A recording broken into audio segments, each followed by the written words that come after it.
শহরের কোণে ছোট্ট একটা গ্রাম, সেই গ্রামে রয়েছে ছোট্ট একটি বাগান, আর বাগানে কত রকমের ফল। সেই ফলগুলো কাছ থেকে দেখার অনুভূতিটাই অন্যরকম। আসসালামু আলাইকুম এভরিওয়ান, সবাই কেমন আছেন? আশা করছি ভালো আছেন। ওয়েলকাম করছি নতুন একটা ব্লগে। কে কোথা থেকে ব্লগটা দেখছেন সবাই অবশ্যই সাথে থাকবেন। আজকের ব্লগটা খুবই আলাদা। প্রতিদিন তো শহরের যানজট, শহরের অনেক কিছু নিয়ে টুকটাক আপনাদের সাথে ব্লগ করি। আজকের ব্লগটা টোটালি হচ্ছে আলাদা। তো সবাই সাথে থাকেন, যে যেখান থেকে দেখছেন অবশ্যই কিন্তু কমেন্টে বলে যাবেন।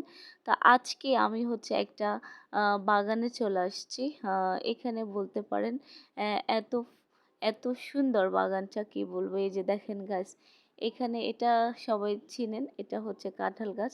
আর এই গাছে এত পরিমাণ কাঁঠাল ধরেছে কি বলবো, মাশাল্লাহ অসাধারণ। আল্লাহর সৃষ্টির কোনো তুলনাই হয় না। আর এগুলো যখন আমরা কাছ থেকে দেখি তখন এগুলো দেখার অনুভূতিটাই হচ্ছে অন্যরকম। চলেন একটু আম বাগানে যাই। আপনারা সবাই তো কাঁঠাল দেখছেন, এবার চলেন একটু আম বাগানে যাই। গাইস, এই জায়গাটা একটু বেশি সুন্দর ছিল। এখানে পুরোটাই হচ্ছে সবুজ গাছপালায় ভরা। এটা আমার কিন্তু অনেক বেশি ভালো লেগেছে। আর এইখানে এত ধরনের আম গাছ ছিল, অনেক ধরনের অনেক রকমের আম গাছ। আর সবগুলো গাছে কিন্তু অনেক ধরনের আম ধরেছে। আমি আপনাদের একটু কাছ থেকে দেখাই, তাহলে হচ্ছে আপনারা বুঝতে পারবেন। এই যে দেখেন, ছোট ছোট গাছে কি সুন্দর আম ধরেছে। আর এগুলো যখন কাছ থেকে দেখি তখন কিন্তু গ্রামের সেই ছোটবেলার দিনগুলোর কথা মনে পড়ে যায়। আসলেই সেগুলো কিন্তু স্মৃতি হয়ে থাকবে। এখন যেহেতু শহরে থাকি, তাহলে ওগুলো কিন্তু অবশ্যই স্মৃতি হয়ে গেছে। তো যাই হোক, গ্রামে সেই দিনগুলো অবশ্যই মিস করি। আমরা যারা শহরে থাকি তারা কিন্তু শহরে থাকার অনুভূতিটা বুঝি।